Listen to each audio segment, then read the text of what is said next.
अपने पसंदीदा शो के फुल एपिसोड देखने के लिए अभी डाउनलोड करें दंगल प्ले ऐप।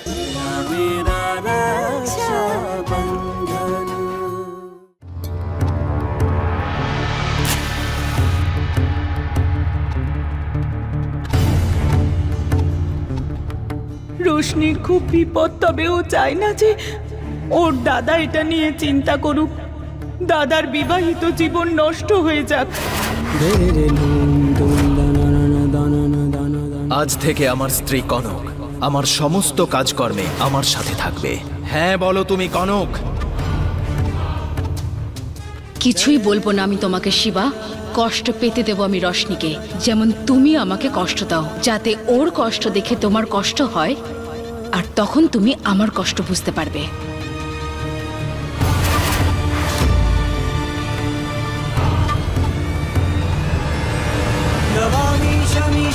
निर्वाण रूपं विभुं व्यापकं ब्रह्म वेद स्वरूपं निजं निर्गुणं निर्विकल्पं निरीहं नमामि शमीशान निर्वाण रूपं विभुं व्यापकं ब्रह्म वेद स्वरूपं निजं निर्गुणं निर्विकल्पं निरीहं चिदाकाशमाकाशभासं भजेऽहं चिदाकाशमाकाशभासं भजेऽहं चिदाकाशमाकाशभासं भजेऽहं।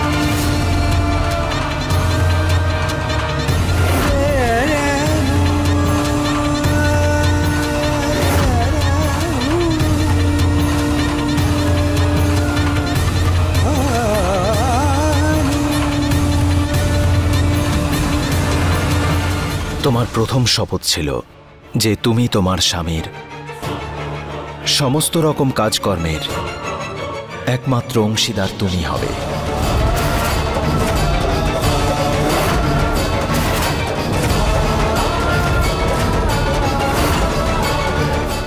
দ্বিতীয় শপথ, তুমি তোমার স্বামীর পরিবারকে ওই একই শ্রদ্ধা আর ভালোবাসায় কাছে টেনে নেবে যেটা নিজের পরিবারকে দাও। আর আজ তোমার তৃতীয় শপথ, তুমি শপথ নেবে যে তোমার স্বামীর সব দুঃখ আর সমস্ত সুখে একসাথেই থাকবে, আর আমার কাছে কখনো কিচ্ছু লুকোবে না।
আমি চুপ করে থাকতে পারবো না,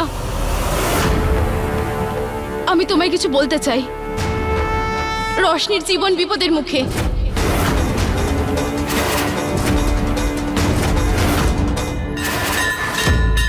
দিদা ফোন করেছিলেন যে চাঁদনি মা উনি রোশনিকে যে কোনো মুহূর্তে বড় কোনো আঘাত দিতে পারে।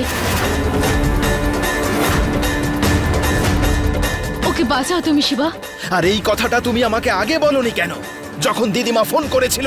বলতে চেয়েছিলাম, কিন্তু তুমি বাথরুমে ছিলে, তাই আমি বলতে পারিনি।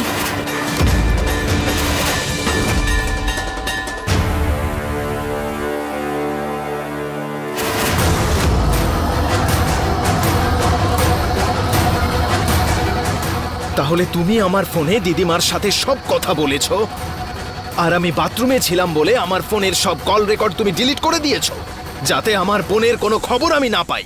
হ্যাঁ হ্যাঁ, আমি বলতে চাইছিলাম না, কিন্তু আর পারলাম না। আর এখন এখন চিৎকার করছো যখন আমি সব বলে দিলাম? কনক, আমাকে সমস্ত কিছু খুলে বলো এক্ষুনি, এই মুহূর্তে। দিদিমা কি কি বলেছিল তোমাকে? দিদা আমাকে বলল যে ওখানে যে সমস্ত কিছু হয়ে চলেছে সেই অনুযায়ী উনি এটা ভয় পাচ্ছেন যে চাঁদনি মা রশনির সাথে যে কোনো মুহূর্তে কিছু করতে পারে। রশনির জীবন বিপদের মুখে।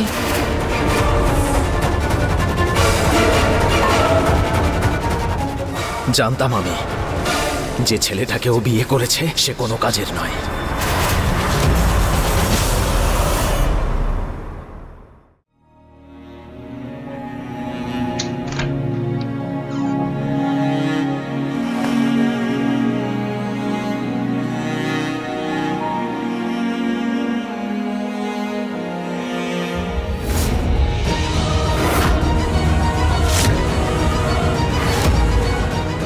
সমরবাবু নিজের উপর এই অত্যাচারটা কি করে হতে দিলেন?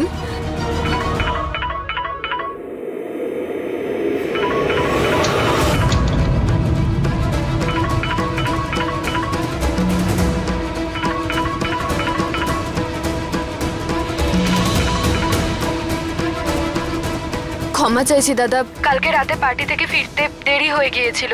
তোমাকে মেসেজ করে ফোন বন্ধ করে ঘুমিয়ে পড়েছিলাম। এখানে চিন্তার কোনো কারণ নেই দাদা, তুমি চিন্তা করো না একদম। রশনি,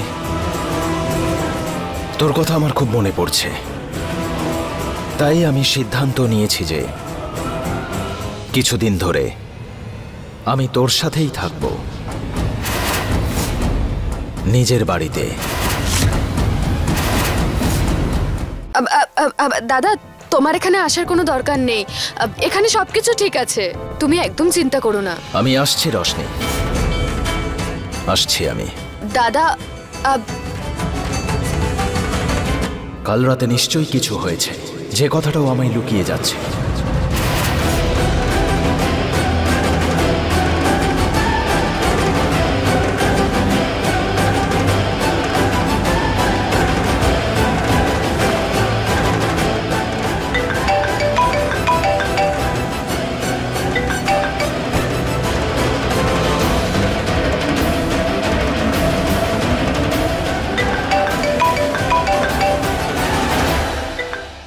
হ্যাঁ রশনি।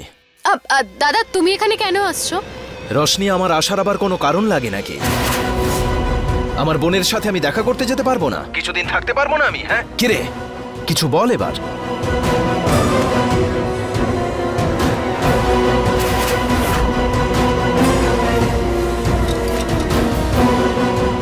চাঁদনিমা, মংসিং, সমর, কাউকে ছাড়বো না আমি।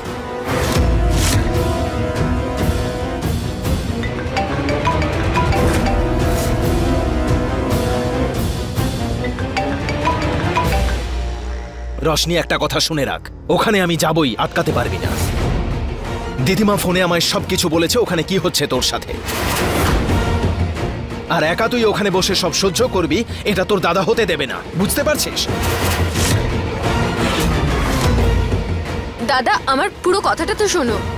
তোমার জীবন, তোমার সংসার সবকিছু ওখানে, আর বৌদিও এখানে আসার জন্য রাজি নাও হতে পারে। বড় মালিক সব কাজকর্ম ছেড়ে তোমার এখানে আসাটা একদমই ঠিক হবে না দাদা। রশনি, আমার কথাটা বোঝ। মালিক, চাকর, জামাই, স্বামী, এই সমস্ত সম্পর্কের দায়িত্ব নিতে পারে তোর দাদা, কিন্তু তোর আমার সম্পর্ক আমার কাছে সবচেয়ে বেশি মূল্যবান। আমি যদি তোকে রক্ষা করতে না পারি না, তাহলে কোনো সম্পর্কই বাঁচাতে পারবো না, বুঝতে পারছিস তুই? এখন বাকি কথা আমি বাড়িতে গিয়েই বলবো, ব্যাস, আর ফোন করবি না।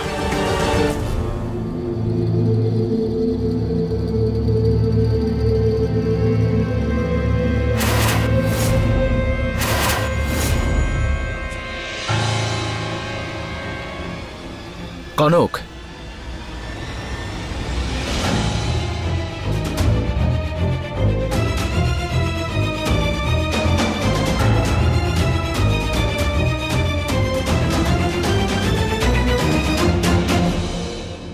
ক্ষমা চাইছি তোমার কাছে।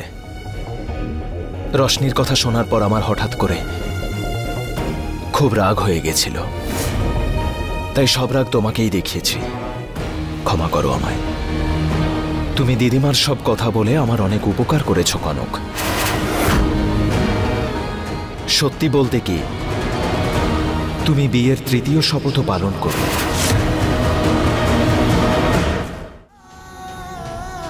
তুমি রশনির বাড়িতে যাচ্ছ ওখানে থাকার জন্য? আমি নয়,